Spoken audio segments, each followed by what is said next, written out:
Bueno, iniciamos entonces ese día con un nuevo tema. Este tiene que ver con una región del mundo. Por cierto, les voy a mostrar antes que otra cosa pase, el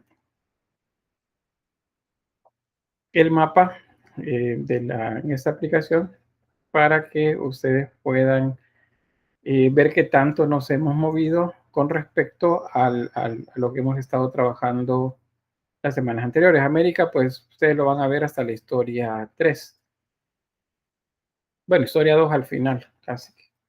Entonces, hemos estado trabajando en esta zona específicamente. La actual Francia, la actual España y Portugal, y el actual Reino Unido, que es Inglaterra, Escocia, Irlanda, estas zonas de acá, un poco de la región de Italia, o sea centro de Europa y el oriente de Europa, que es esta zona de acá. La mayor parte de los vestigios durante el Neolítico aparecen aquí. Pero acuérdense que en el Neolítico está retrocediendo el casquete polar porque la glaciación está terminando. Entonces hay cambios climáticos. ¿Se acuerdan que en esta zona, donde está el desierto del Sahara, hay en algunos lugares, pues, los vestigios de que había pastoreo, que habían animales, pues, que dependen de lugares donde hay vegetación. Pero pues como el clima cambió, pues esta zona se desertificó o desertificó sería. Entonces, ¿qué pasa ahora que vamos a comenzar a hablar de la edad de los metales? Que pues en esta región donde estuvimos hay pocos vestigios de grandes civilizaciones. No significa que estuvo desocupado o que estuvo deshabitado, no. Sí hubieron civilizaciones, pero no tan grandes en esta época. Estamos hablando de unos 8.000 a 4.000 años antes de nuestra era. Y sí las hay en estas regiones, que son el Medio Oriente, acá, India y China. En esa zona sí. Nos interesa ahorita esta región. Acá tenemos Egipto y el río Nilo, que es esto que se ve acá. Es el río Nilo, el río más largo del mundo. Y luego tenemos en esa otra zona dos ríos también, que son el río Tigris y el Éufrates. Son dos ríos importantes. Si nos vamos hacia la India, aquí tenemos también otro río, el río Indo. Y bueno, hay otros más por acá, el Ganges, bueno, son dos de los ríos. Y si vamos hacia China, pues vamos a encontrar también el río Amarillo. Pero nos interesa ahorita esta región específicamente, acá, justo lo que se llama el Medio Oriente en la actualidad. ¿Qué países están acá? Pues Irak especialmente. La mayor parte del territorio es Irak, pero también tenemos Siria, tenemos Libia, está el Líbano, Palestina, tenemos también Israel, Arabia Saudita.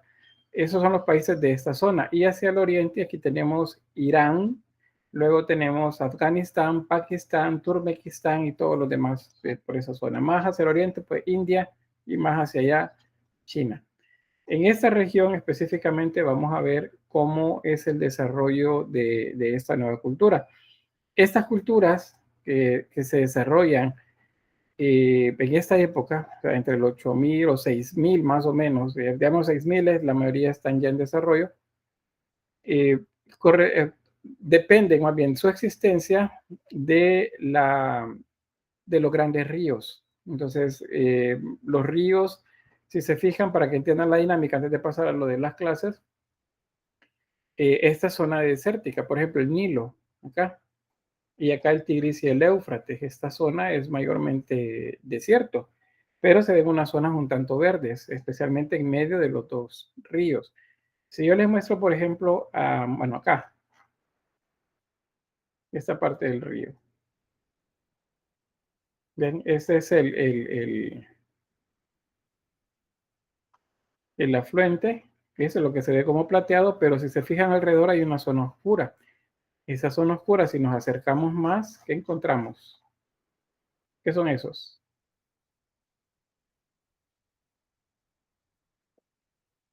Sí, Carlos.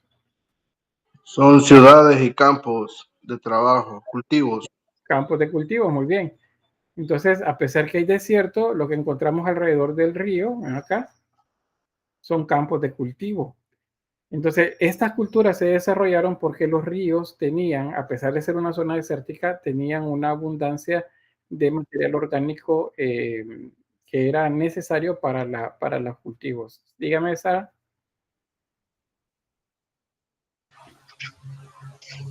Que no habían dicho que el río Éufrates estaba como secando.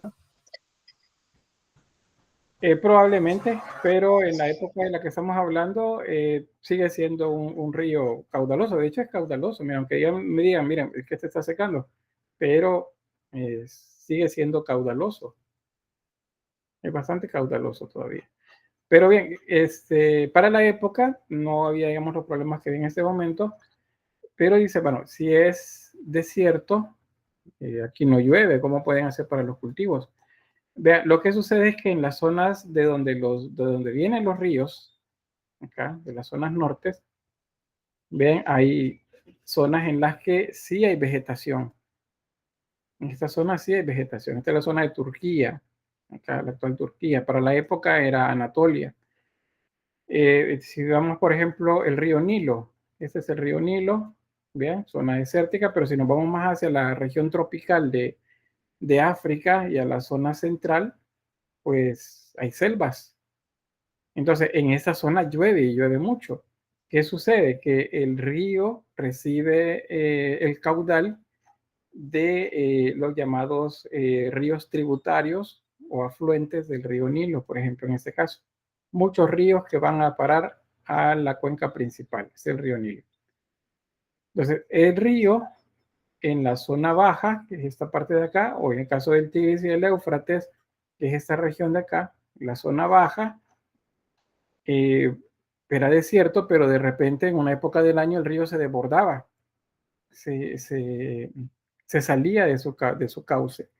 Entonces esas grandes inundaciones que se daban periódicamente no eran permanentes, sino que de repente comenzaban otra vez el río a volver a su caudal original, el río un poco más pequeño. Pero ¿qué sucedía a los lados? Había dejado, esas inundaciones habían dejado mucho material que había venido arrastrando de kilómetros y kilómetros de distancia con mucho material orgánico.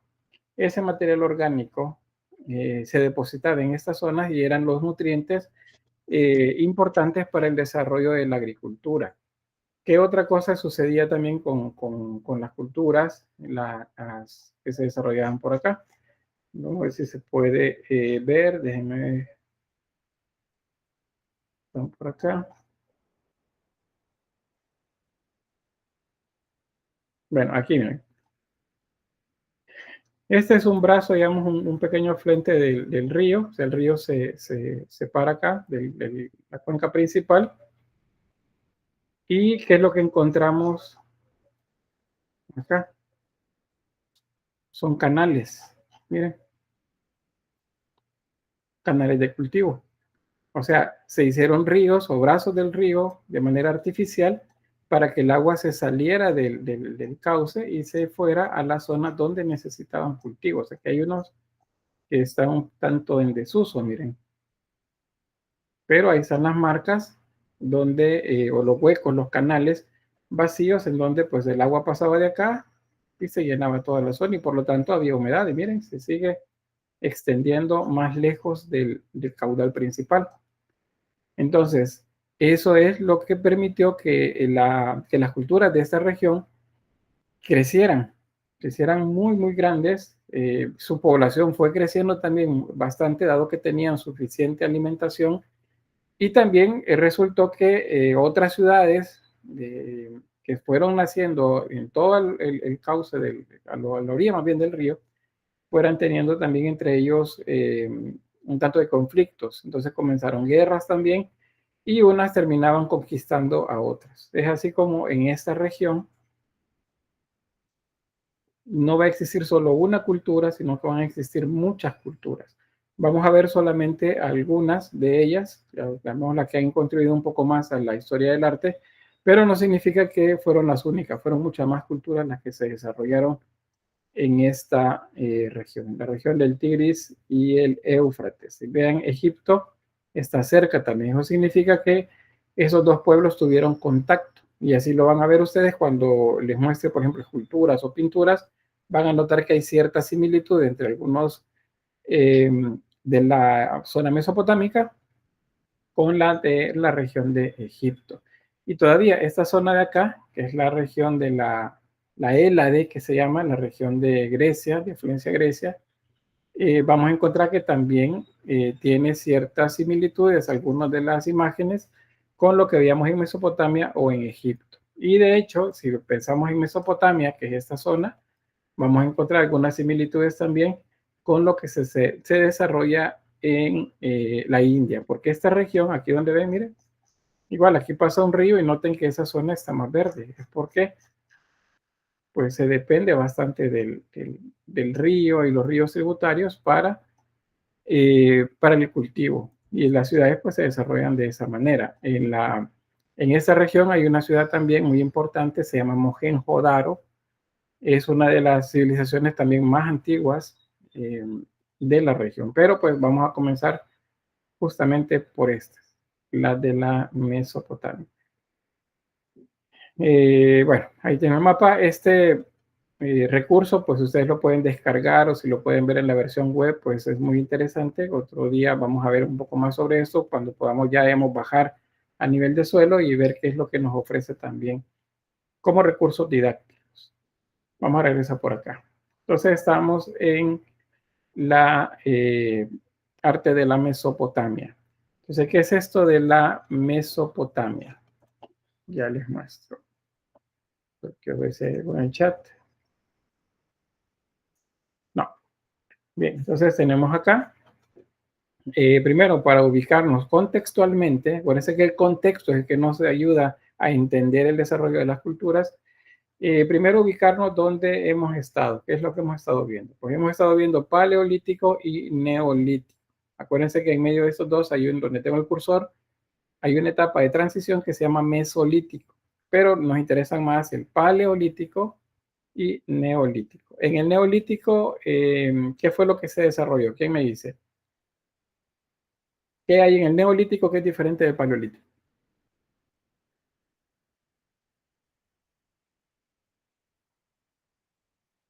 Está fácil, está fácil. Hasta la imagen se los dice.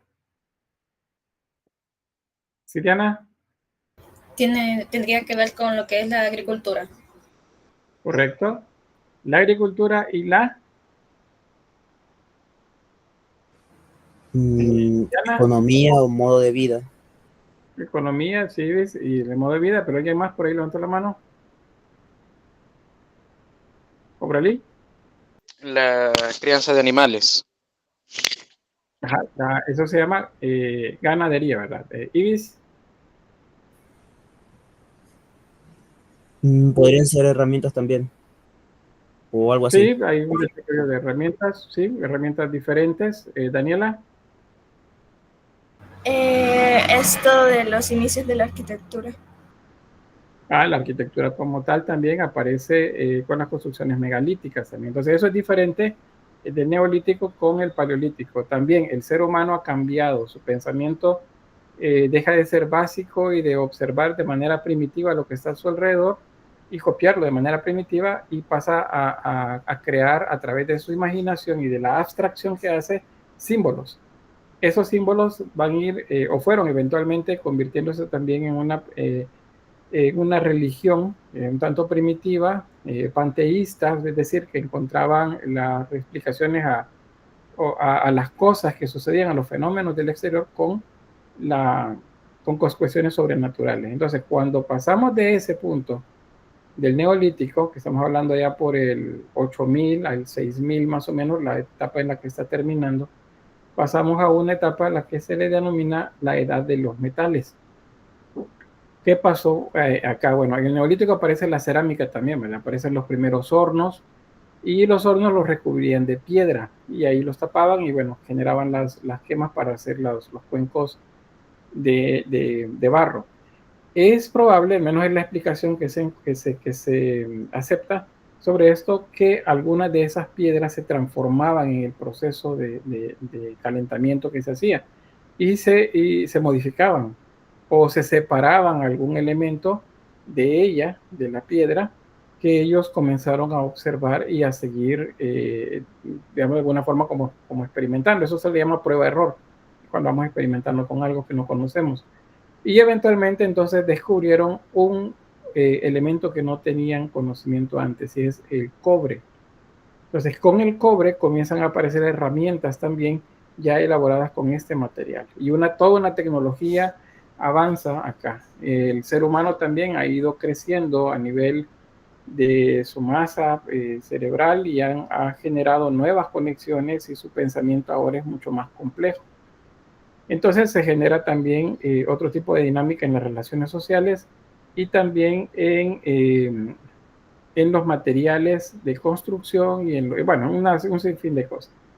¿Qué culturas son las que aparecen por acá? Pues las que corresponden a la Mesopotamia y Egipto como tal.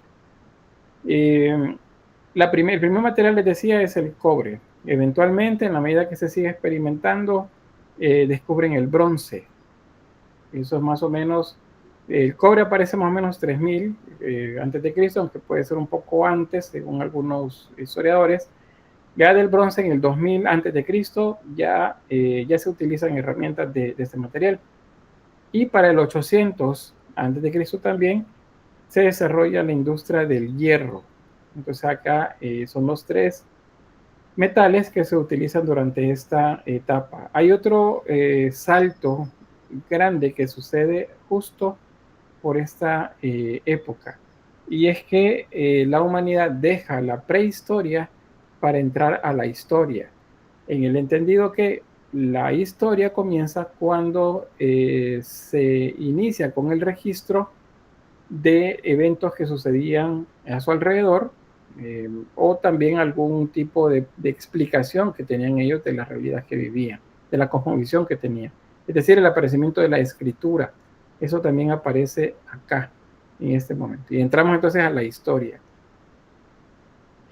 Bueno, Carlos decía por ahí cuando hablamos de eso, de que se comienzan a fabricar herramientas con hierro y metales. Hierro y metales, eso se llama edad de los metales, ya no es neolítico, sino que es por acá.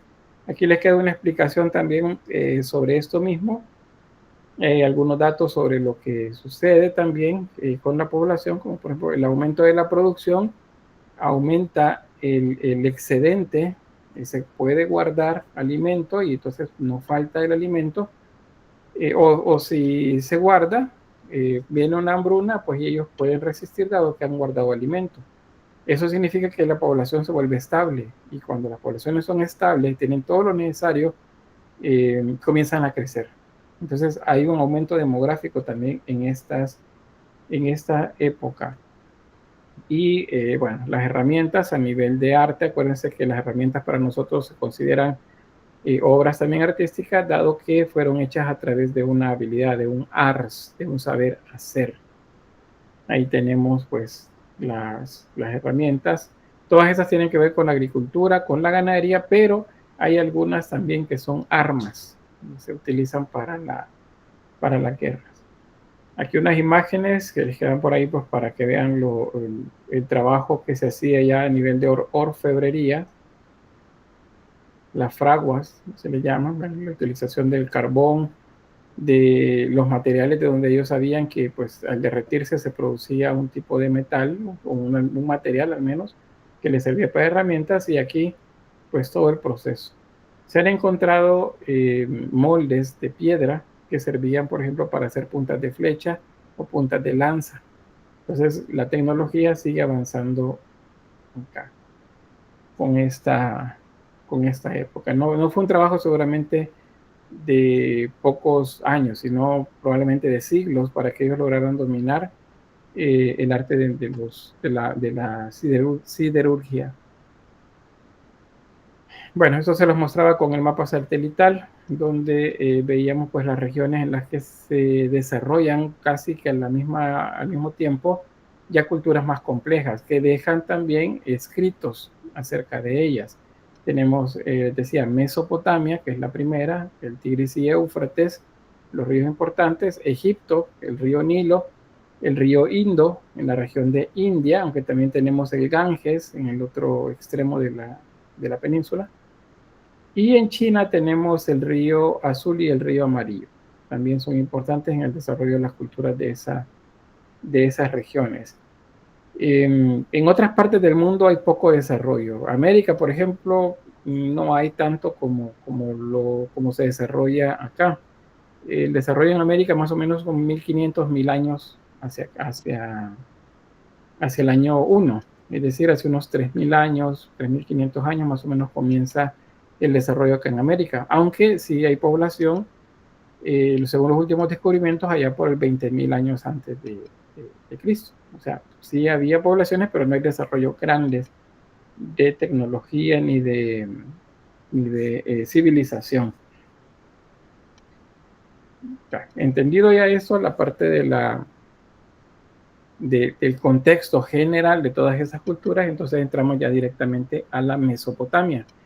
Vean, aquí hay algo que quiero que no suceda, es que Mesopotamia es una palabra genérica y a veces se utiliza mal. Cuando se utiliza mal, entonces genera confusión y pues en los exámenes ahí luego vienen los no digo reclamos, pero sí digo las observaciones que hacen. Me dicen, mire, yo puse que era Mesopotamia la imagen y me puso que estaba mal.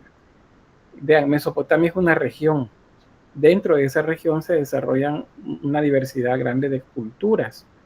Entonces, yo les voy a mostrar las culturas que pertenecen a una región llamada Mesopotamia. Podemos decir, hablar de cultura mesopotámica.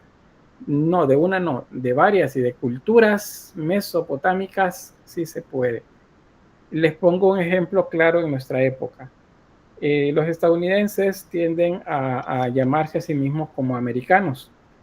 Y entonces la gente dice, no, mira esta camisa, por decirles algo, es americana. Entonces cuando me dicen eso, yo les digo, es guatemalteca. No, americana. De Colombia. No, americana. De México.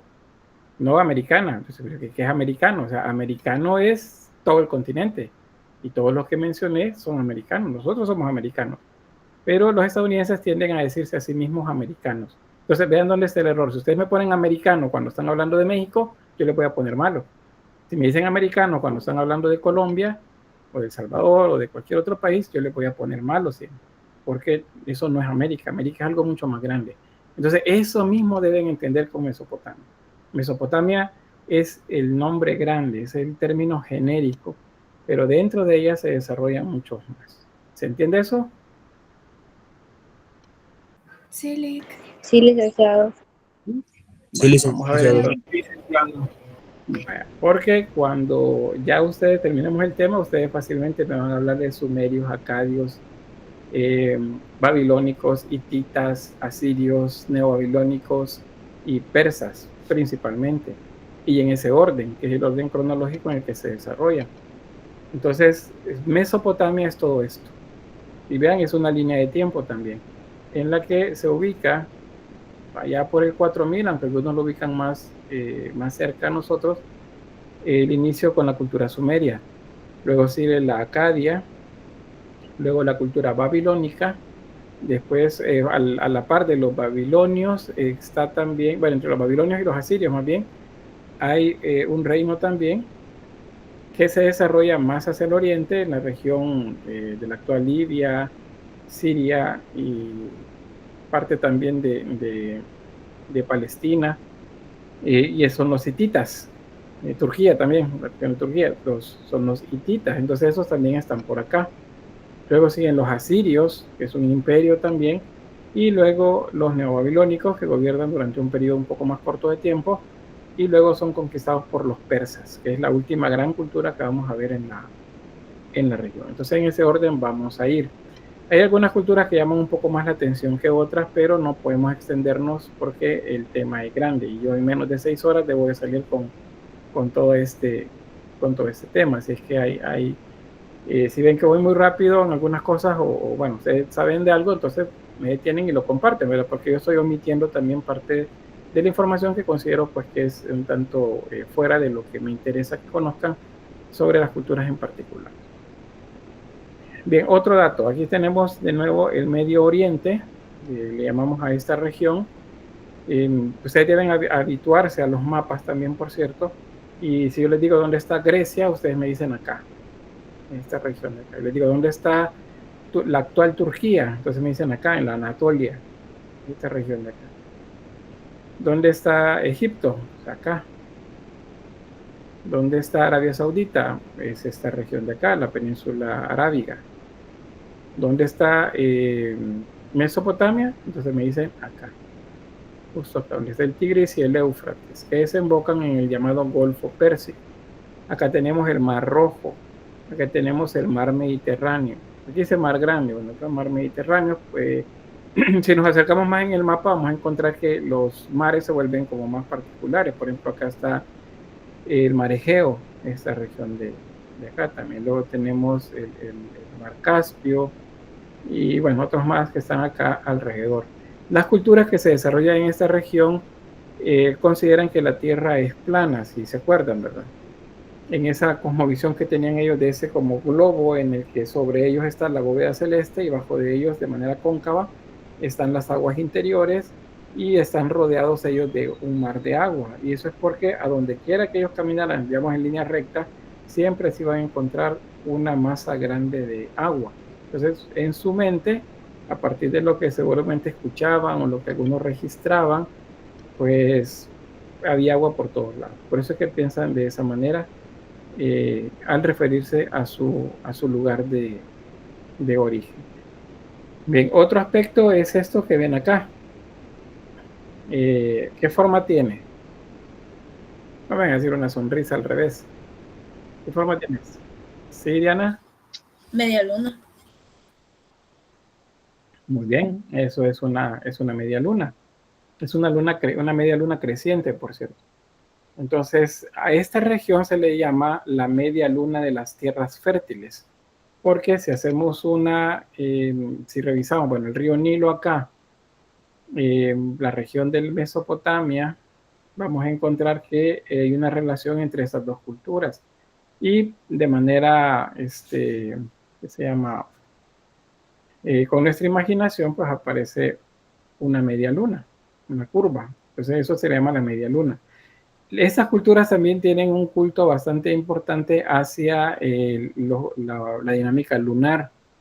Entonces la luna, el planeta Venus también, que es la estrella más brillante en ciertos momentos al amanecer, en otros al atardecer, está presente con ellos, asimismo el sol también. Entonces la luna va a ser importante, los calendarios lunares tienen que ver con las siembras y las cosechas. Y eso también nos dice por qué los países en la actualidad de esta región tienen como símbolos en sus banderas estrellas y medias lunas. A nivel de cuerpos humanitarios, por ejemplo, nosotros tenemos la Cruz Roja, ¿verdad? Porque la cruz en el mundo occidental es un símbolo de importancia, ya sea que ustedes crean o no, es un símbolo importante, religioso.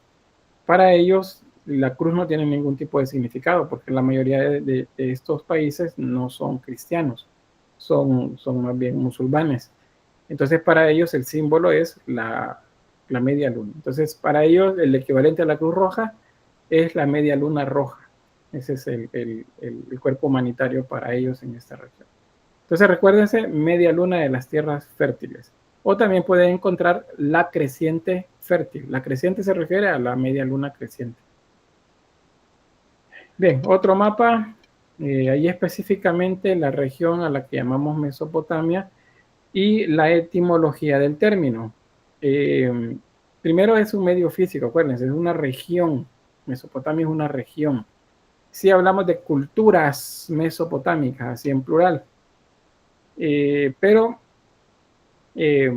la etimología es que mesos significa entre y pótamos significa ríos. Entonces la etimología de Mesopotamia significa entre ríos. ¿Cuáles ríos? El Éufrates, que vemos por acá, hacia el occidente, y hacia el oriente el Tigris. Esos dos ríos. O sea, Mesopotamia significa entre ríos. Y esos son los dos ríos de la región. A nivel social, pues ahí han existido cambios ya muy grandes. La transición del matriarcado al patriarcado entre el paleolítico y el neolítico se ha terminado de consolidar. Y ya en la edad de los metales, pues son los hombres los que han tomado el control prácticamente de la dirección de los grupos sociales. Las mujeres siguen estando como parte de las familias, pero están relegadas a los oficios en su mayoría. No puedo decir que es al 100%, pero un 90% están relegadas al trabajo administrativo de los hogares. De repente despunta alguien por ahí que aparece en los textos, pero pues son escasos esos ejemplos. Los hombres han tomado ya el control acá. Sin embargo, a nivel místico, a nivel religioso, sí, pues entienden ellos que hay algunas cosas que los hombres no pueden hacer, y una de esos es el traer una vida nueva, ¿verdad? El embarazo y el consecuente nacimiento. Eso no lo pueden hacer los hombres. Entonces, eso como es algo extraordinario para ellos, entonces hay una divinidad asociada a eso, a la fertilidad, a los nacimientos y a las nuevas vidas. Es la llamada diosa madre. Esa que si ubicamos como el antecesor, pues es las Venus paleolíticas, aquellas figuras con los rasgos sexuales secundarios exagerados, pues es el antecedente de las diosas madres. Todas las culturas de esa región van a tener siempre una divinidad asociada a la maternidad y a la fertilidad. Bien, volviendo acá a esto. En la parte superior de la pirámide social encontramos al rey. El rey en esta región se denomina patesi, y un patesi es tanto un rey como un sacerdote. Ellos se decían de origen divino, y por lo tanto, pues ellos debían ser tratados de esa forma. Según su propia manera de verse, pues ellos eran los únicos que podían comunicarse con las divinidades. Y las divinidades les decían qué es lo que tenían que hacer y comunicárselo al pueblo para que lo hicieran. Esto creo que se los mencionaba la vez anterior cuando hablábamos acerca del conocimiento de los solsticios y de los equinoccios, que son los que marcan los cambios de las épocas a lo largo del año. El conocimiento definitivamente es poder. O sea, ellos los conocen, y como lo conocen, pues ellos ven que el sol va a determinada posición y dicen, pues el Dios me está llamando y debo subir a orar a la montaña. Y en la montaña van a ver el edificio que utilizaban. Estando ahí, pues ellos hacían que les sirvieran comida, porque decían que el Dios iba a regresar, iba a llegar ahí a hablar con ellos, iban a comer. Pues pasado un tiempo bajaban y entonces comunicaban la voluntad de los dioses. Y si la voluntad de los dioses era que comenzaran a prepararse para hacer la cosecha, guardar, porque venía una temporada fría, pues así lo hacían, y de repente resulta que la temporada fría comenzaba. Entonces decían, de verdad el Dios habla con ellos. Pero acuérdense, lo que ellos hacían era observar el entorno. Entonces, por eso decimos el conocimiento es poder.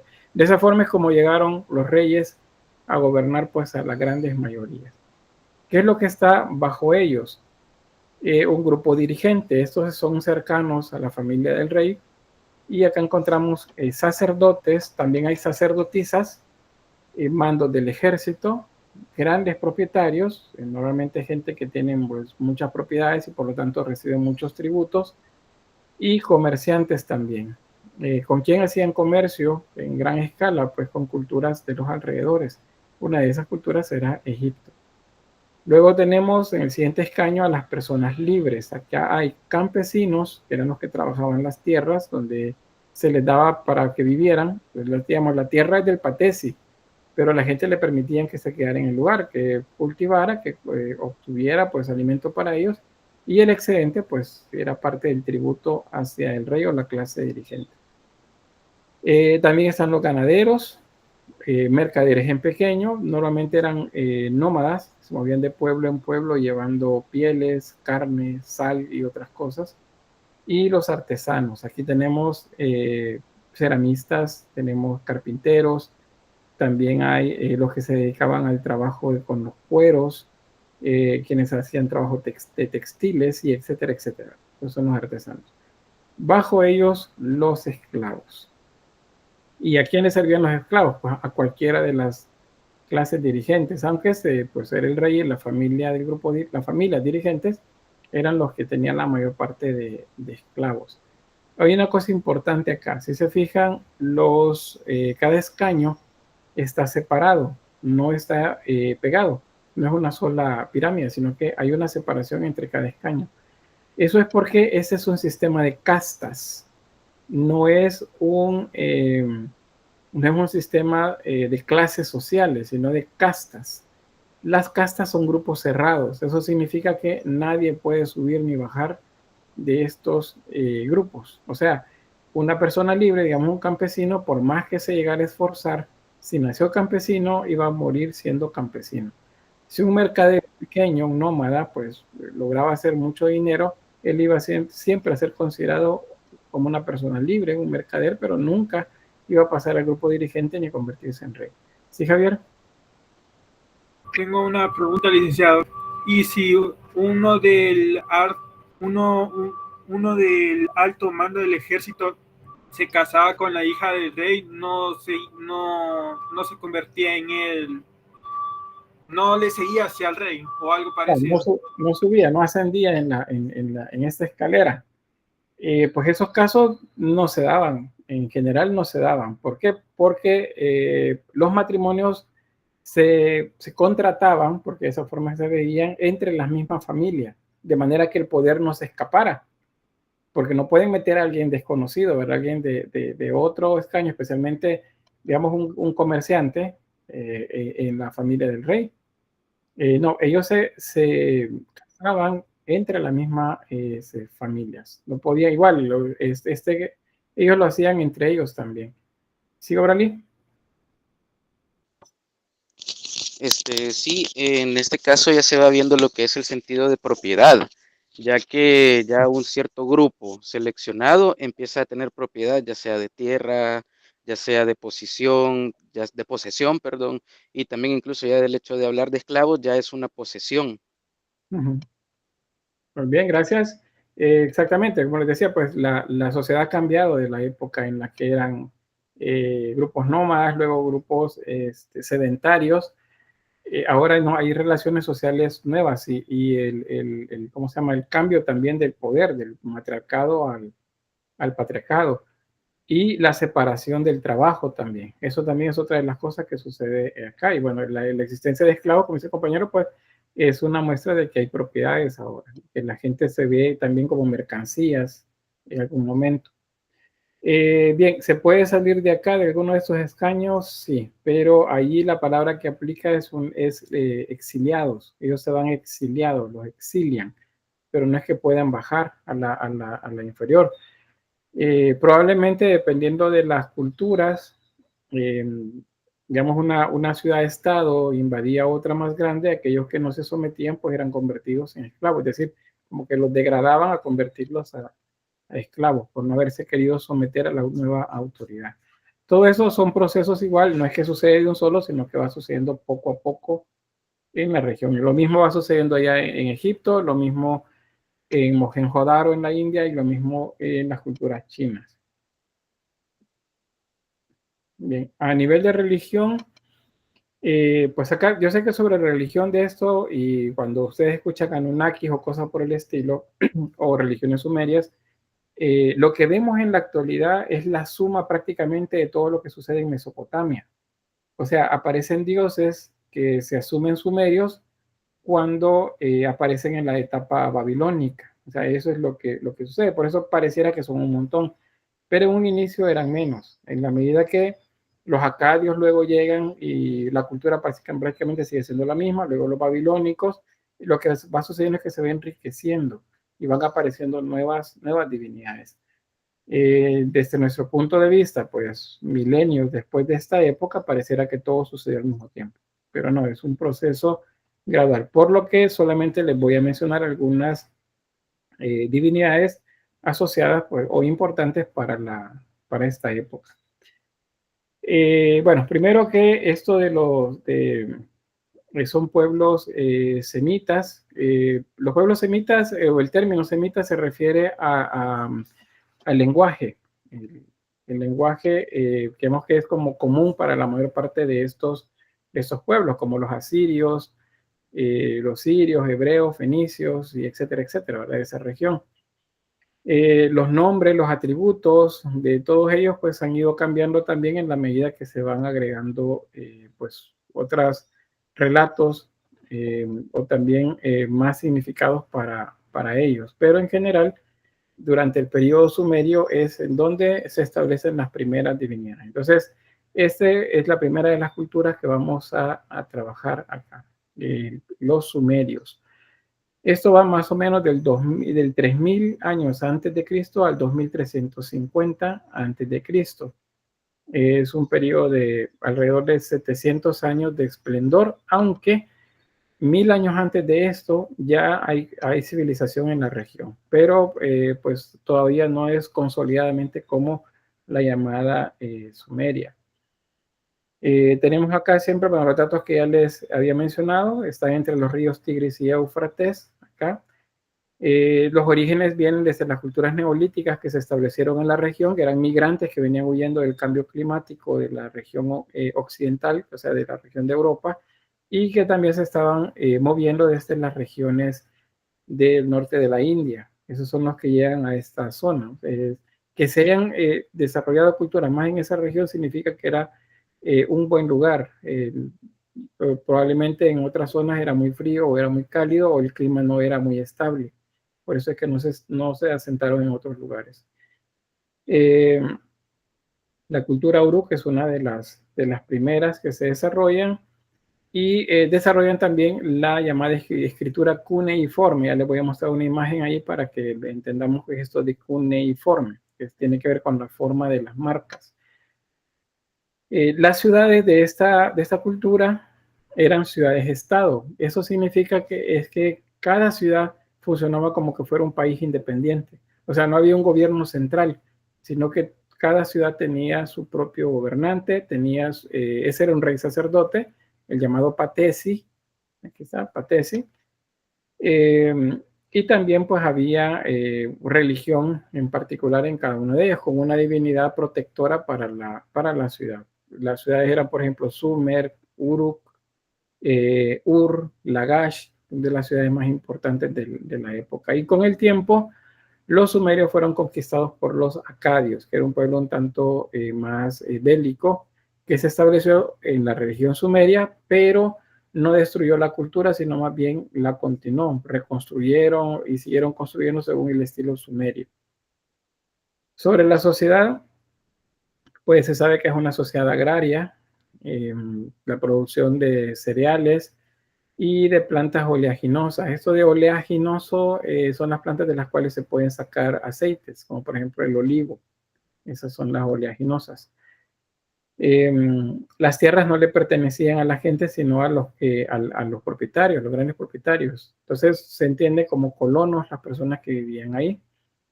Los hombres libres, tenían tierras también, pero debían siempre pagar tributo. O sea, aquí nadie se iba sin pagar nada era gratis en la región. Y bueno, ellos también se encargaban, los que se dedicaban a la agricultura, del mantenimiento de los canales y de los diques, que eran los que permitían ampliar las zonas de cultivo un tanto más lejos de la cuenca del río. Acá una imagen que nos muestra pues algunos de los aspectos que se piensan era como existía en la sociedad. Las casas las construían de adobe.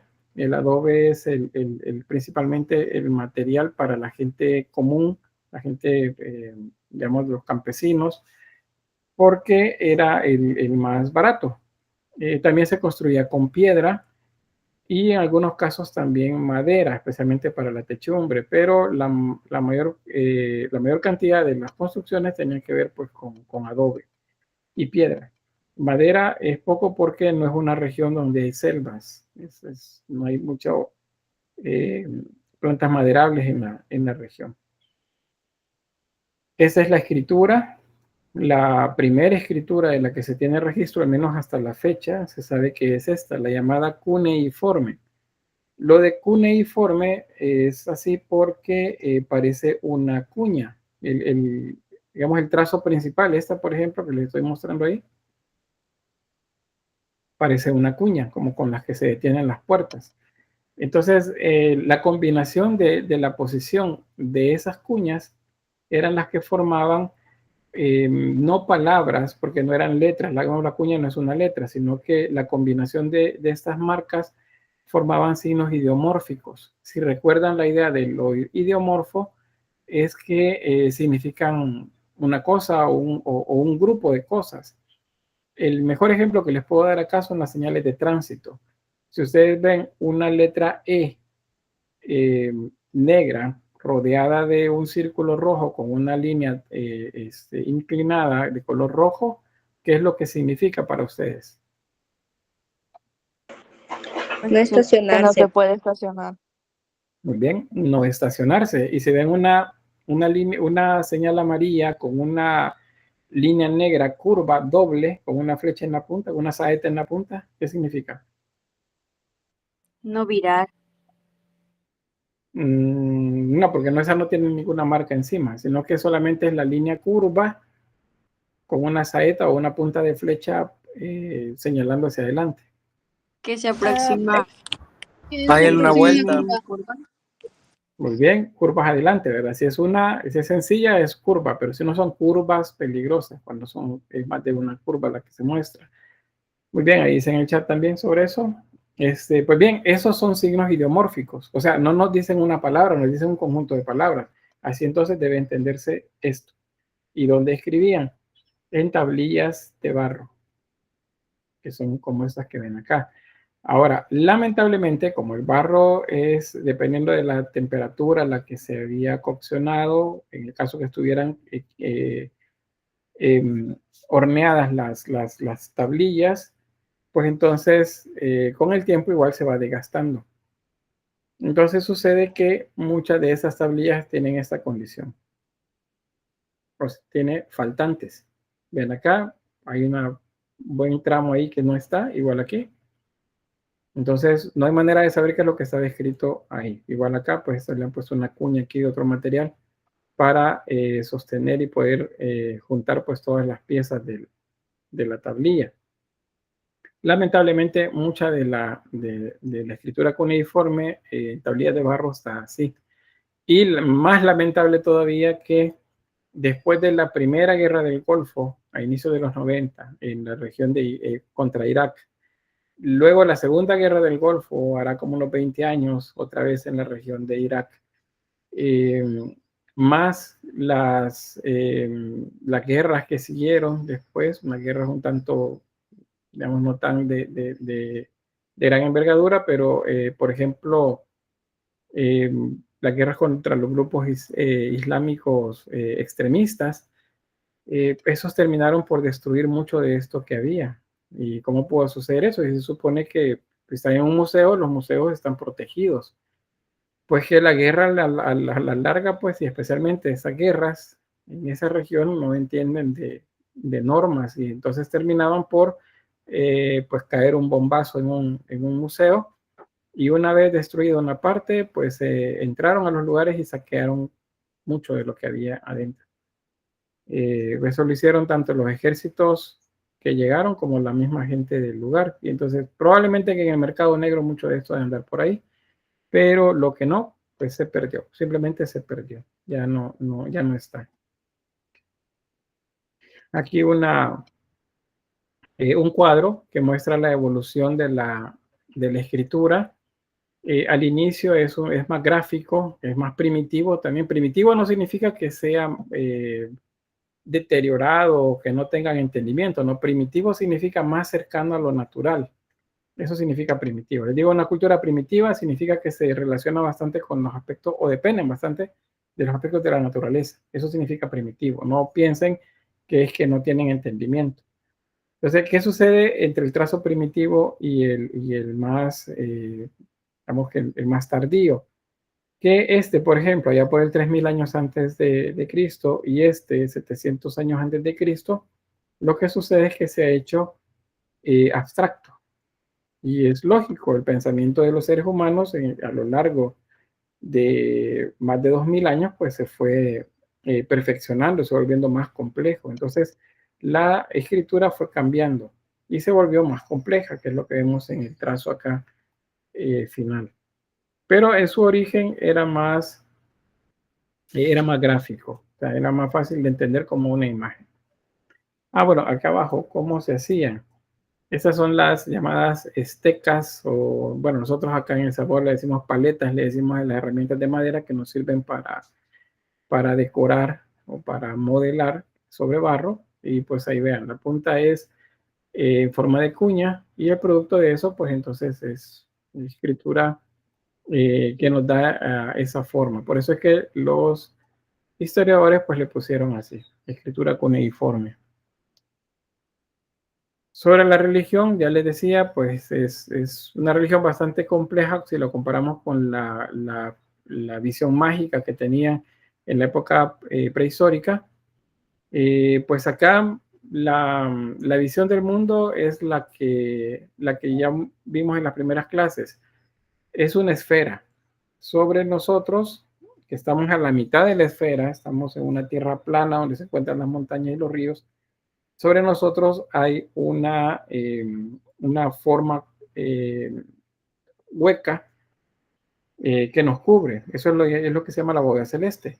Y bajo nosotros hay otro depósito, igual que el de la bóveda celeste, pero invertido. Entonces tenemos una parte cóncava y una convexa.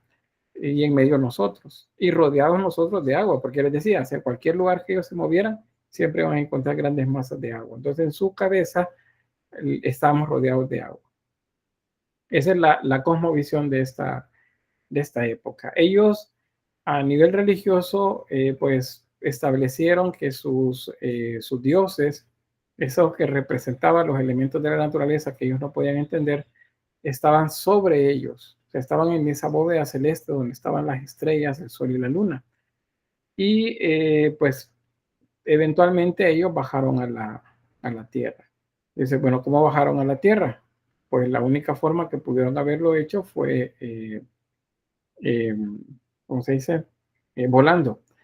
Y para volar necesitaban alas. Entonces a las divinidades de ellos les ponen alas. ¿Y por qué? Pues porque tienen que volar. O sea, así de fácil. No podemos complicarnos más pensando en otras explicaciones, porque la respuesta es sencilla. Es porque si no tenían alas, ¿cómo iban a volar? Ese es el razonamiento de los pueblos antiguos. Entonces, por eso le agregan alas. Ahora, si son más poderosos que un ave, solo un ave, entonces deben tener más de un par de alas. Entonces, vienen y les ponen 4 alas, porque pues vuela mucho más todavía. Bajo ellos, en esa región donde había agua, lo que existía era el llamado inframundo. Inframundo significa que está abajo del mundo. El mundo presente es este, donde vivimos nosotros. Ese lugar le llamaban Kur, y pues estaba separado por un océano también de agua dulce que les mencionaba. Otro dato, ¿por qué abajo de ellos hay agua? Porque el referente de ellos son las cuevas. Y cuando ellos entraban a una cueva, es seguro que siempre encontraban agua. En su mente estaban entrando a la tierra. Por eso las cuevas se vuelven un símbolo de fertilidad. Y por eso el agua se vuelve un símbolo de fertilidad. Y por eso también la serpiente se convierte en símbolo de fertilidad. Porque para ellos el agua es vida. Ellos veían cuando en el momento del parto, pues venía el niño y venía agua, que es líquido amniótico. Entonces, por eso todas esas asociaciones ellos la hacen referencia, pues que la madre es la tierra siempre. Dígame, Daniela. También por eso mismo los griegos en su mitología pusieron como la entrada hacia el Hades, hacia el inframundo, en una cueva que lo protege Cerbero, algo así.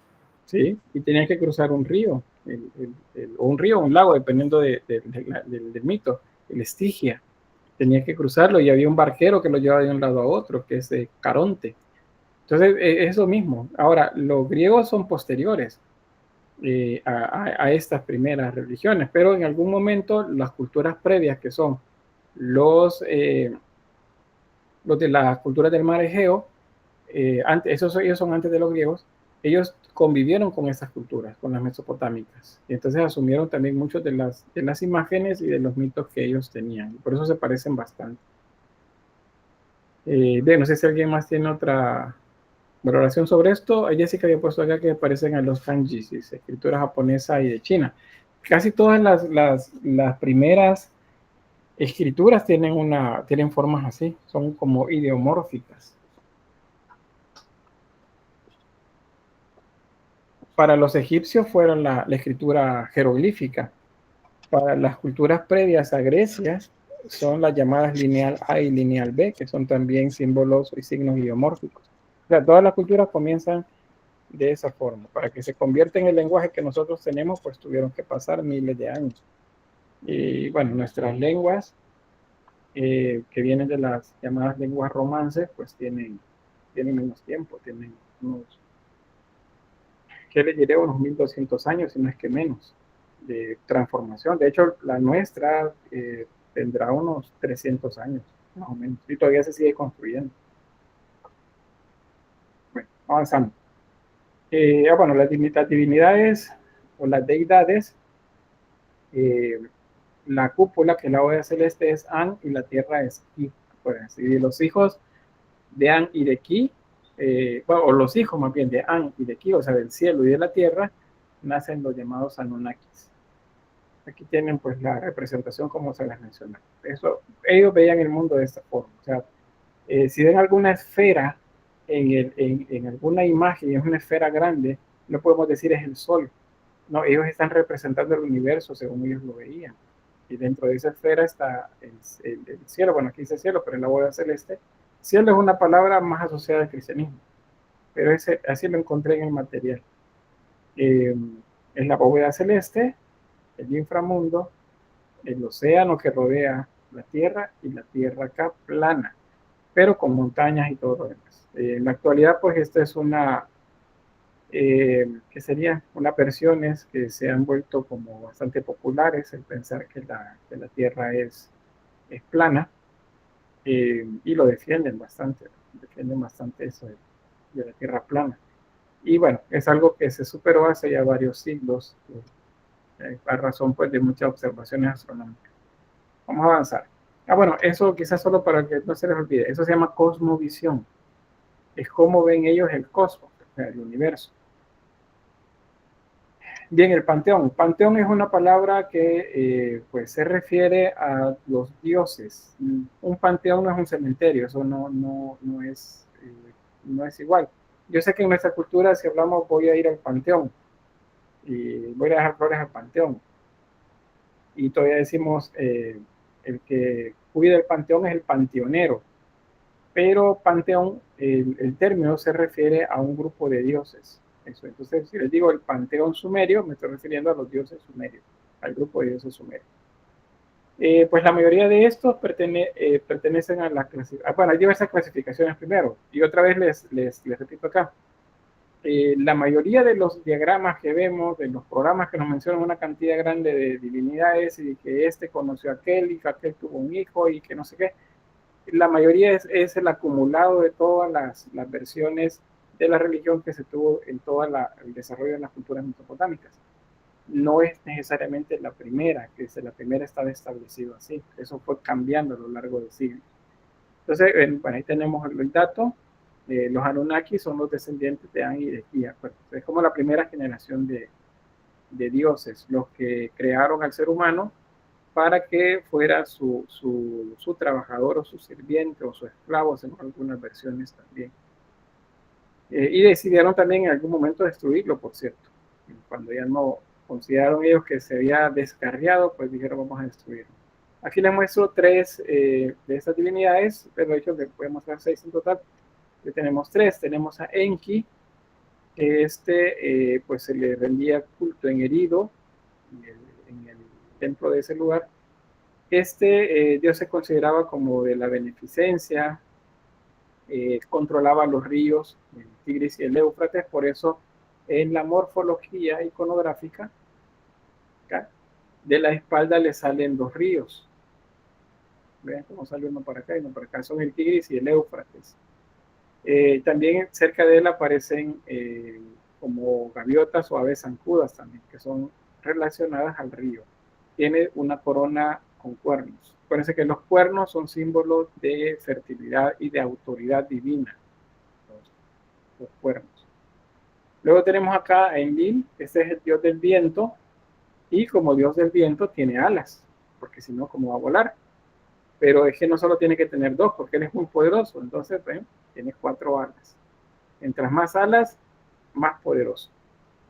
Por eso los únicos seres que se mencionan en el texto bíblico que tienen alas son los más poderosos, ¿verdad? Son los que están más cerca de Dios, como lo veíamos en las primeras valoraciones que hacíamos acerca de eso.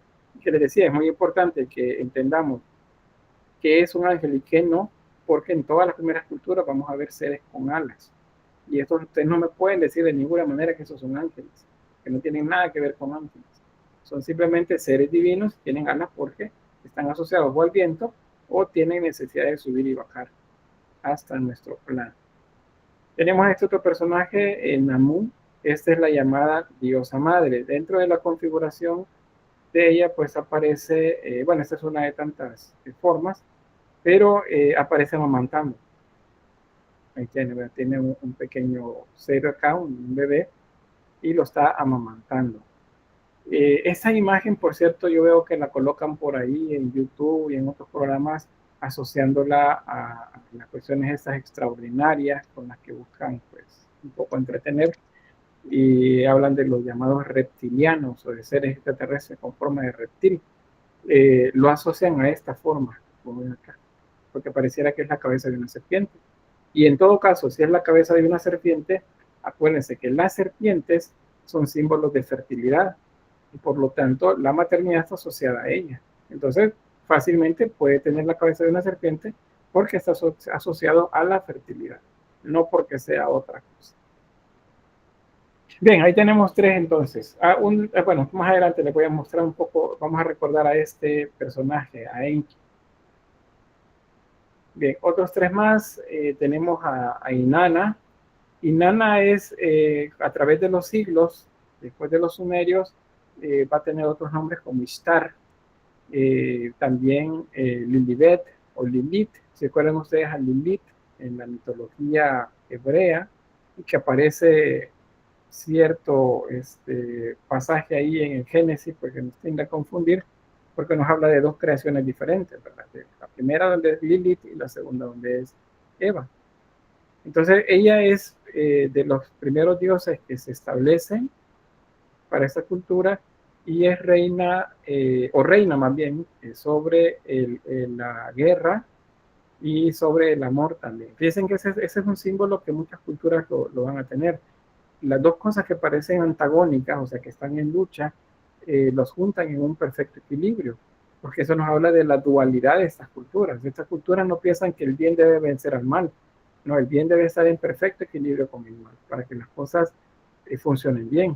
Si uno de los 2 comienza a crecer más, entonces algo malo va a suceder. Entonces deben estar siempre en equilibrio. En las imágenes de ella, bueno, en muchas de esas imágenes, porque no aparecen todas, pero sí encontramos símbolos de una estrella. Eso que vemos acá. Algunos dicen, miren, es un átomo, ellos ya saben que existía un átomo. No, es solo la manera de representar una estrella. Esa estrella, pues es Venus, porque está asociada a Venus. También otro dato iconográfico es que una de sus piernas está puesta sobre el lomo de un león y el león lo tiene amarrado con una cadena. Esto es signo que domina la fuerza de la naturaleza. O sea, el que domine un león puede dominar cualquier cosa según la visión de ellos. También tiene cetros y en algunos casos un lazo que se asocia a la justicia, pero también a la eternidad y a la divinidad. Y en la espalda tiene armas. Y la corona con cuernos. Acuérdense, corona con cuernos es símbolo de fertilidad y de autoridad divina también. Otro más, tenemos Utu, este es en la ciudad de Sipar, y es dios de la justicia. Pues igual tiene lo que les mencionaba, el lazo, símbolo de la justicia, y está sentada en un trono. Acá sobre él aparecen también signos que muestran una media luna, un sol y una estrella. Estos 2 signos, por cierto, aparecen juntos la mayor parte de veces. Eso es el sol y una estrella, esa estrella es Venus. Y el otro signo que haría falta es la media luna, es la símbolo lunar. Para ellos también la luna tenía un dios, es Nanar, y pues, es un dios que simbolizaba la sabiduría y la fertilidad. ¿Por qué la fertilidad asociada a la luna? Porque pues ellos eran muy buenos observadores del cielo, y dentro de lo que observaban el cielo, pues ellos tenían ya en sus registros los ciclos lunares, y el ciclo lunar es de 28 días, y ese mismo rango de tiempo es lo que dura el ciclo de la fertilidad femenina. Entonces, ahí es la asociación con la luna, porque los mismos 28 días del ciclo menstrual es los mismos 28 días del ciclo lunar. Entonces ellos asociaban esas dos cosas. Por eso el dios de la luna es dios también de la fertilidad. Digamos, es compañero de Inanna, acá, la diosa asociada al planeta Venus también. Y en la simbología, a la par de él, pues aparece siempre una media luna. Acá. Y siempre escritura cuneiforme también, porque es símbolo de... que sería, son símbolos que se asocian a las explicaciones que traían las imágenes. Y bueno, ahí tienen algunos. Si hace falta alguno o no vieron alguno por acá, es porque pues no voy a ahondar mucho en las divinidades, pero sí decirles que muchas de las que asocian a los sumerios no son sumerios, son babilónicos o son asirios, es decir, fueron apareciendo después. Solo que ahora han hecho una revoltura con todo, y entonces pareciera que todos son juntos. Es lo mismo como los mitos griegos. De repente yo les estoy relatando un mito griego y me dicen, no, fíjese que yo leí que esto y esto pasaba. Y yo siempre les digo, miren, yo no les puedo decir que no, porque en la actualidad los mitos griegos han sido reescritos un sinfín de veces, y muchos pues escritores les han dado nuevas aventuras a los dioses o a los semidioses. Entonces lo que conocemos nosotros es un montón. Y entonces viene la pregunta, ¿y cómo podemos saber cuáles son los primeros dioses? Entonces digo, bueno, leamos entonces los primeros libros donde se habla acerca de las divinidades, donde aparecen los primeros dioses. Ese, por cierto, es otro libro que van a leer ustedes, pero no les adelanto. Vamos a ver hasta que estemos en Grecia. Aquí les dejo una infografía donde están pues algunos de estos dioses. Como les digo, pues no son muchos, porque en su origen no es que sean tantos, sino que fueron agregándose con el tiempo. Ese es el relato que les mencionaba y que tiene que ver con el dios Enki. Resulta que Enlil es uno de los dioses, esos Anunnakis, que fue el que creó a los seres humanos, uniendo su semilla con la semilla de los seres que habían acá en la Tierra, y creó pues una raza. Esa raza fue hecha para que les ayudara a ellos a poder explotar la tierra, a trabajar la tierra, y también explotar las minas de oro, y que les rindiera culto a ellos como sus dioses. Pero en algún momento pues resulta que los dioses se molestaron con los seres humanos y terminaron pues creando un castigo. Entonces el dios Enlil, que fue el que quiso destruirlos, hizo una inundación gigantesca, y el dios Enki pues protegió a los humanos comunicándose con un príncipe. Ese príncipe es un Napistín, también se conoce como Ziusudra, pero un Napistín es con el que más lo vamos a encontrar, y se le dijo que creara una nave, o sea, un barco, para que colocara dentro de él pues una semilla, una simiente de todos los seres que existían, y ahí pues es el equivalente, digamos, a un arca, el arca que ustedes conocen en la Biblia como el arca de Noé. Este relato es mucho más antiguo que el relato bíblico, lo que nos dice entonces que los hebreos tuvieron que haber escuchado de ese relato y luego ellos lo convirtieron como un relato propio. Y luego dicen, bueno, digamos que fueron independientes. ¿Por qué los sumerios, por qué los hebreos y por qué los griegos también creían en que hubo un diluvio? Y aquí es una de las explicaciones que los científicos han encontrado a esto. Es que durante el final de la glaciación, en alguna región al norte de la Mesopotamia, se creó un dique o una represa. O sea, el derretimiento del casquete polar fue acumulándose en algún lugar de manera colosal, una tremenda laguna que se tuvo que haber hecho, y ese dique en una temporada de lluvias se rompió y lo que hizo fue inundar grandes extensiones de la región. Y eso es lo que quedó marcado en la tradición oral, seguramente en sus primeros momentos, y luego a través de historias como estas, en las que se explica que hubo un diluvio que acabó con la mayor parte de los seres humanos. Entonces, esa es como una versión un tanto más, digamos, científica, que trata de explicar, porque no lo explica al 100%, pero trata de explicar esto de los diluvios que son presentes en los relatos de esta región. Quiero ver, hay un dato más sobre esto. Bueno, sí, me acordé que hay una película, creo que alguien la mencionó por acá, no sé si fue el otro grupo, es La Era de Hielo. Y yo les digo, La Era de Hielo, la primera trata acerca de las migraciones al final de la Era de Hielo. Y la segunda, uno de los temas secundarios de la película, es un dique justamente, es una represa que se ha hecho y que se rompe y inunda todo, y los animales sobreviven porque se suben en un trozo de árbol gigantesco. Entonces les digo, en esas películas tocan temitas de estos, según como le llaman, guiños a temas que son más históricos, pero que están mezclados en medio pues de una película infantil que es más bien para divertirse. Entonces pues ahí pareciera que no hace nada pues ahí donde está, pero sí es como un guiño pues, para esas teorías. Bien, comentarios, preguntas. ¿Todo claro, Lick? Muy bien. Vamos a avanzar. Todo claro, licenciado. Muy bien, gracias. Fíjense que entre las construcciones arquitectónicas que se dan en esta región, las más imponentes están asociadas a la religión siempre. Eso creo que se lo he dicho también y se los mantengo como parte de la situación contextual. La religión es la que determina mucho de la producción artística de este tiempo, pues tan antiguo como lo que estamos viendo. Es a través de la religión que se hacen las primeras construcciones, a través de la religión las primeras representaciones escultóricas, pictóricas y así.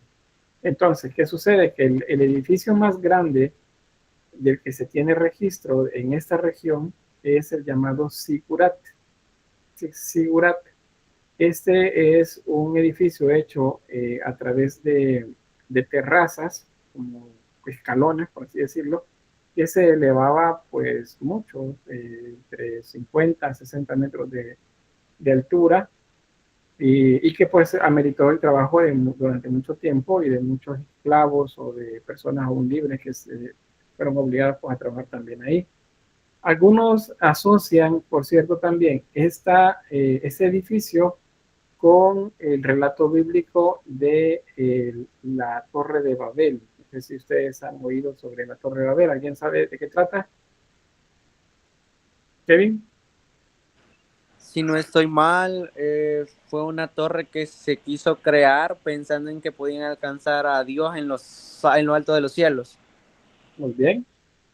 ¿Alguien más? ¿Para qué querían alcanzar a Dios? ¿Qué creen?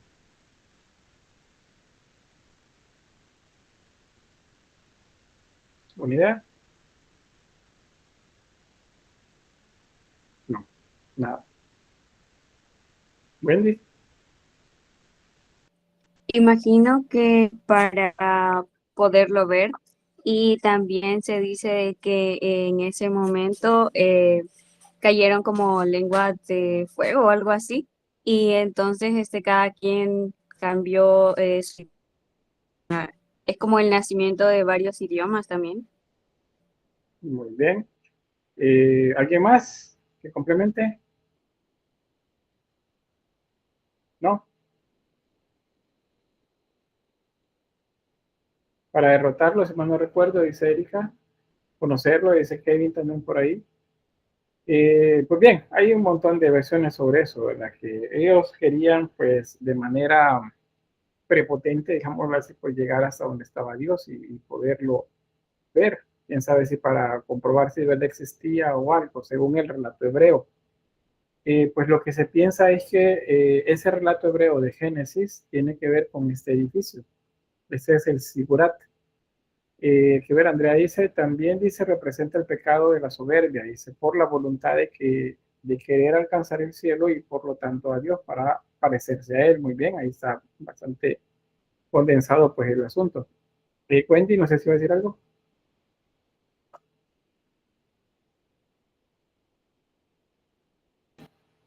No, bueno.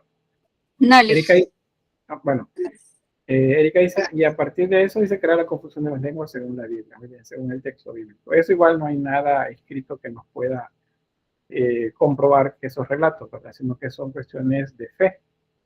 Lo que sí es comprobable son estos edificios en esa región.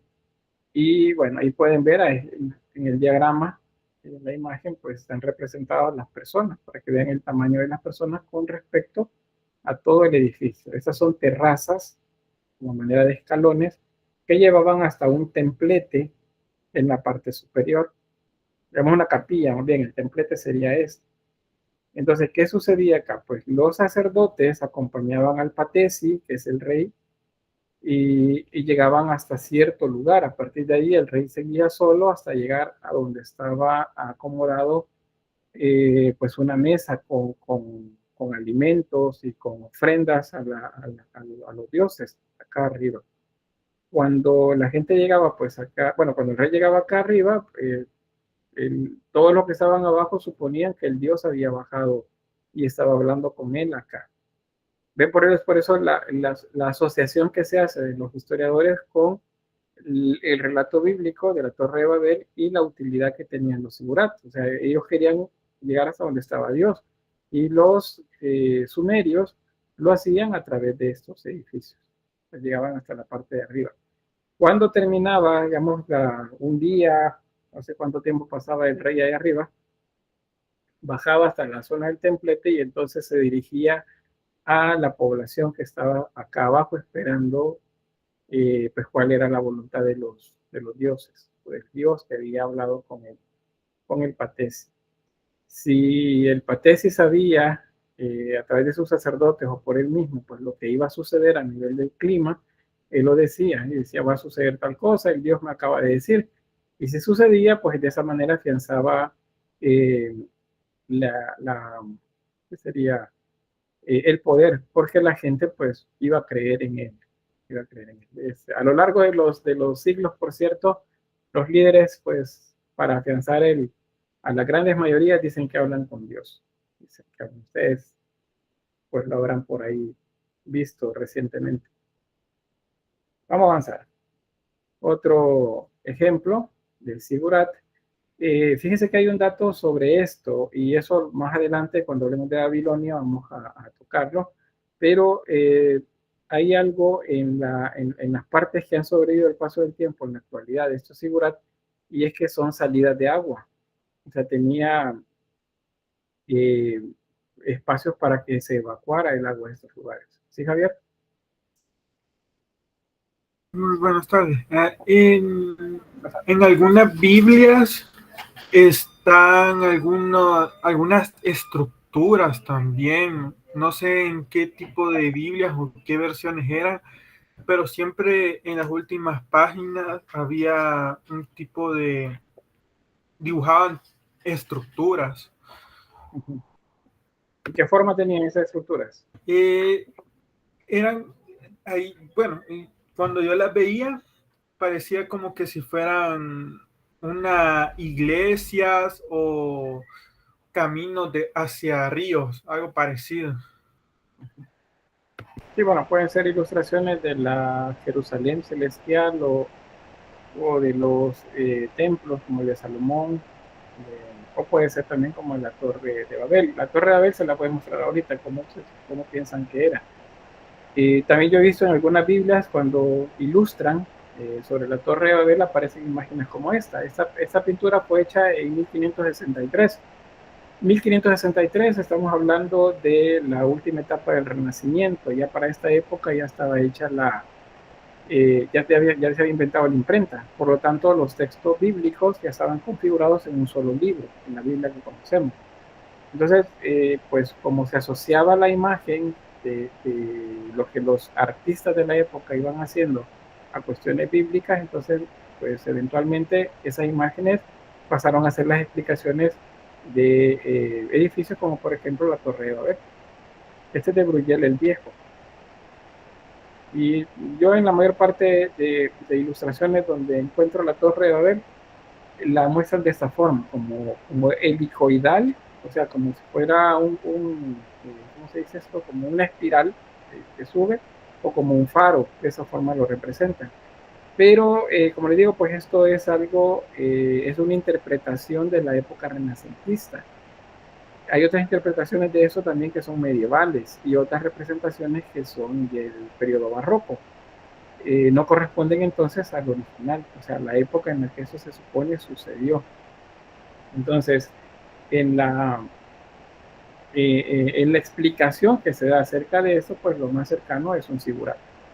Es uno de esos edificios que eran de esa región y tenían pues la función que se buscaba en la Biblia, hablar con la divinidad en la parte más alta. Vamos a avanzar. Sobre la escultura, pues esa escultura se llama de bulto redondo. Vaya, este término apúntenlo también porque no se les debe olvidar. Bulto redondo significa que yo puedo ver a la figura de todo alrededor. Si yo, por ejemplo, les hago mención de la Minerva, la que está en la entrada de la universidad, en la entrada peatonal principal, en la fuente, esa escultura es de bulto redondo, o sea, puede ser vista desde todos sus lados. Ahí cerca de la Escuela de Artes han colocado una escultura de Confucio. Esa también es de bulto redondo, o sea, yo puedo verla desde todos lados. Frente al Cine Teatro se puso también una escultura de Medusa. Esa también es de bulto redondo. Los bustos que están cerca de la escuela también son de bulto redondo. Entonces, bulto redondo significa que yo puedo verlo desde todos sus ángulos. Puedo caminar alrededor de la figura.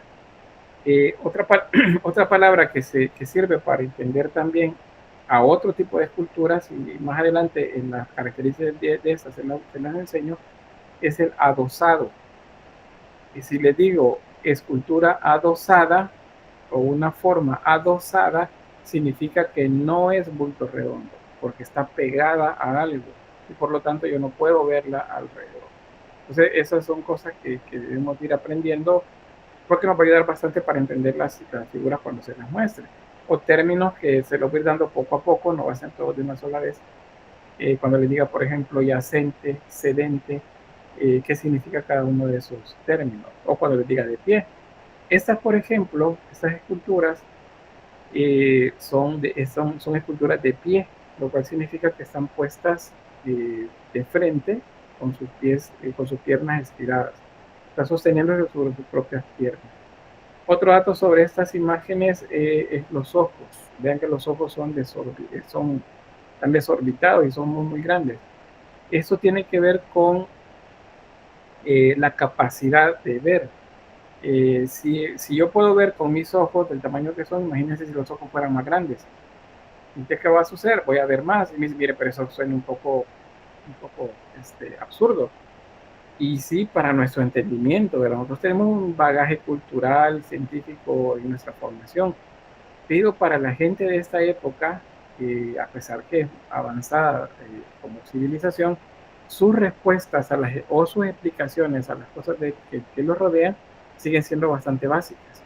Entonces, si para ellos una imagen que representa a un sacerdote, por ejemplo, o al rey Patesi, tiene que ver mucho, o sea, tiene que ver bastante, entonces los ojos se los hacen más grandes para que puedan ver más. En la Biblia se menciona que los serafines, los querubines y los tronos, las ruedas, están rodeados de ojos. ¿Y por qué están rodeados de ojos? Porque todo lo ven, así de fácil, todo lo ven. Y si todo lo ven, entonces tiene un montón de ojos. Cuando se representa en algunas ilustraciones medievales a Dios, por ejemplo, es un ojo, que lo asocian con el ojo de Osiris, de egipcio, porque es un ojo gigante, porque todo lo ve, porque todo lo puede ver, es un ojo grande que puede verlo todo. O sea, eso es a lo que se refiere este tipo de asociaciones. O sea, para nosotros nos parecen sencillas, no tan convincentes, pero para la época eso es lo que lo explica en el contexto. Según este contexto, esa es la respuesta. Se colocaban frente al altar, dice acá, para servir de exvoto. Un exvoto es una ofrenda. Y pues se colocaba ahí pues como una representación de los sacerdotes frente al altar. Hay una variedad bastante amplia de ellas. Y podemos ver algunas. Vean, cuando se quiere representar a alguien joven, pues entonces se hace barbilampiño. Pero cuando se quiere representar a anciano, y anciano, la connotación de esto es sabiduría, es una persona sabia, entonces se le hace barba y se le hace el pelo largo también.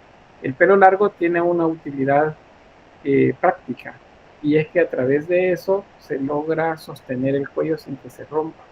Porque si se fijan, aún el cuello es bastante ancho, no es delgado, porque no se tiene todavía la capacidad para poder trabajar esta zona. Entonces se hacían cuellos anchos. Y si no, con de los cuellos cortos y de la barba grande. Ven, acá están para que luego las estudien, las características, y acá hay una palabra que quiero que tomen en cuenta. Eso se dice convencionalismo, o lo convencional. Lo convencional se refiere a aquello que asumimos nosotros como algo válido en términos generales, o sea, como decimos, también como generalidades. Entonces se aplican generalidades que deben ser ciertas para todas las piezas. Primero, frontalidad y el hieratismo. Frontalidad significa que todas las figuras están viendo de frente. Vean, no hay ninguna que está girando, todas ven de frente. Esa es frontalidad. La otra palabra es hieratismo. Hieratismo significa que las figuras están viendo hacia el frente, sobre su rostro, y no están sonriendo. Aunque mire, pero ahí tiene una sonrisa, así, o la boca parece que van a tirar un beso. No tiene ninguna expresión, la boca simplemente está cerrada. A eso se le llama hieratismo. Más adelante, el mismo término sirve también para, ¿cómo se dice? Para explicar otras imágenes ya en el contexto medieval, en el que se presentan de manera como serias y pareciera que hasta molestas o enojadas en cuanto a cómo se observa el rostro. Eso es el hieratismo.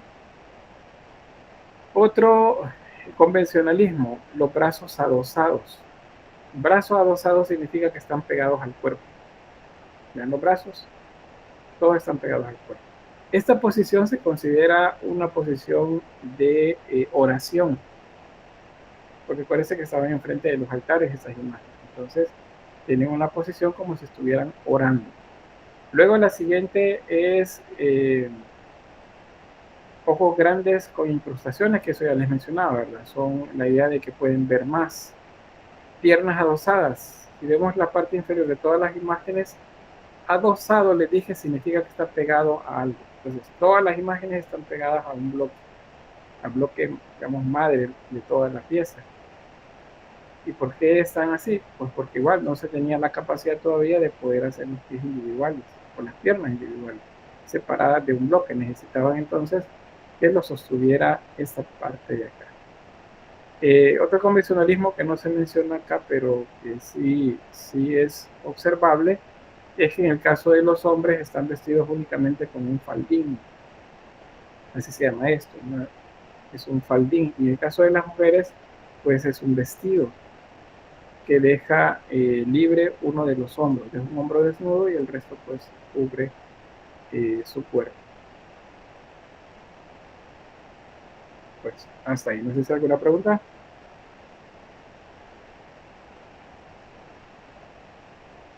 ¿No? ¿Todo bien? Todo claro, Sí, todo licenciado. bien, todo claro. Todo claro, Lick. Okay. Ahora siguen los relieves. Los relieves también se consideran esculturas. Estos relieves no son de gran formato, son de un formato un poco pequeño. Y vean, en este aparece la utilización de una técnica para multicopiar, es un molde. Esto que ven acá a la derecha de la imagen es un molde, es un cilindro, y el cilindro tiene grabado a todo a su alrededor una escena. Si yo el cilindro lo pongo sobre una una plancha de barro y lo giro haciendo presión para que me muestre lo que tiene grabado, entonces aparecen estas imágenes. Entonces, era una manera de poder hacer una o muchas copias de una misma descripción o de un mismo evento que estaban ellos registrando. Esos son los dioses, los que aparecen por acá. Y bueno, ahí está Dios que representa el Tigris y el Éufrates, y otras divinidades también por acá. Está Inanna. Vean otros más. Entonces, esto se hace con esto, con un molde cilíndrico. Otro más. Bueno, otros más. Ahí tenemos los cilindros. Y luego, ¿qué es lo que salía de ellos? Vean, cuando vemos esto dicen, bueno, Giorgio, el de History Channel, dice extraterrestres. ¿Por qué? Porque aparecen estrellas, dice, y aparecen naves espaciales. Y bueno, lo que sí les diré es que sí, esta es una representación de una nave, pero nave en el sentido de un barco. Porque ellos pensaban que si venían en grupo los dioses y no venían individual, pues entonces bajaban de la bóveda celeste en barcos, y esos barcos tenían la apariencia de alas. Entonces, esto que ven aquí son las alas y esta es la cola. Porque no había, según la lógica que tenían ellos, pues de qué otra manera iban a bajar, si no era volando. Volando en el sentido de un ave, no volando en el sentido de las naves espaciales como se lo dan en la actualidad. Estas, les repito, son ilustraciones, perdón, imágenes que representan las estrellas. Y bueno, dice, pero entonces, si son las estrellas y esta es la luna, ¿qué están diciendo? Pues eso tiene que ver con las explicaciones del cielo también, porque si algo tenían los sumerios y que heredaron las otras culturas como los acadios, los babilónicos, los asirios, los persas, es que eran muy buenos observando el cielo. Tanto así que asociaron las estrellas que veían, los conjuntos que veían, como las estaban asociando con las constelaciones. Y ellos, de hecho, le dieron nombre a muchas constelaciones. Y no solo eso, pues ya en la época babilónica, pues aparecen también en esta región los llamados signos zodiacales. Entonces el zodíaco, eso que nosotros conocemos en la actualidad, nace de la observación del cielo que hicieron estas culturas.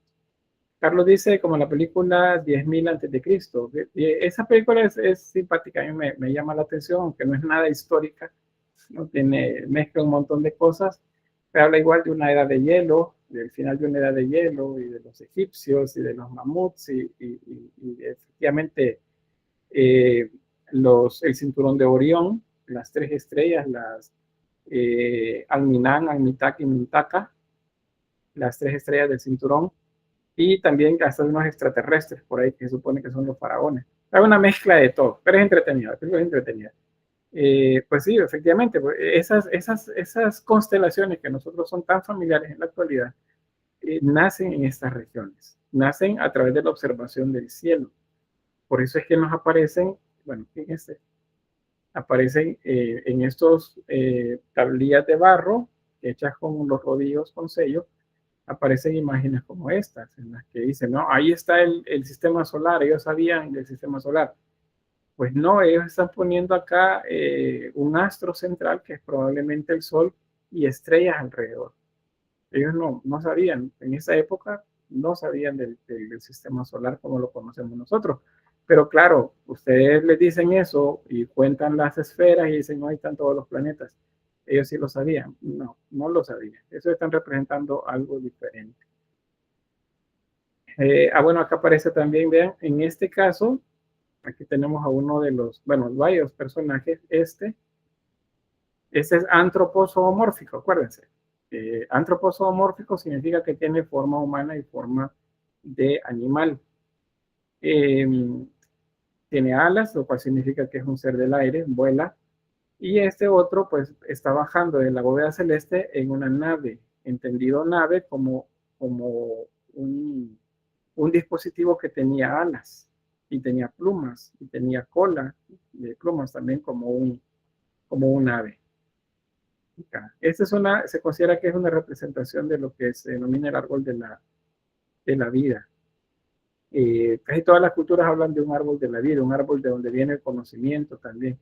En la Biblia pues se habla del árbol que está en el centro del jardín del Edén, que es el que, ¿cómo se dice? Es el árbol del conocimiento, creo que le llaman, del bien y el mal, que por eso no deberían de nadie comer de él, que es la desobediencia de Adán y Eva. Pero bien, ahí pues algunos de las imágenes. Técnicamente es bastante avanzado, fíjense esto. Hacer rodillos de esta forma, como sellos para poder hacer estas impresiones, pues lo que denota es una habilidad artesanal bastante buena por parte de los artesanos sumerios. Quiero ver por acá, Kevin dice, también se comunicaban a través de las estrellas.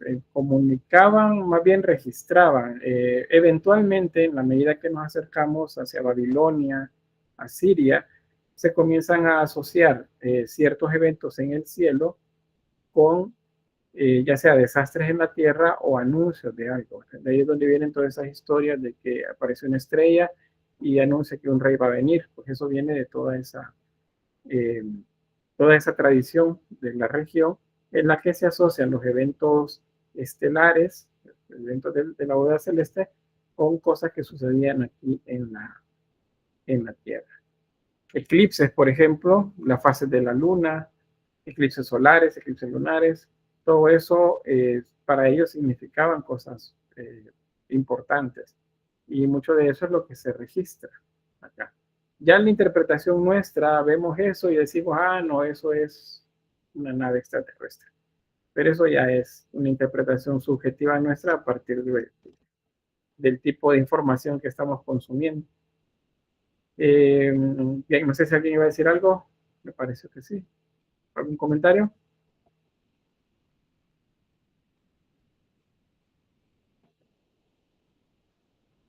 Bueno, terminamos entonces por acá en los últimos minutitos de la clase de este día.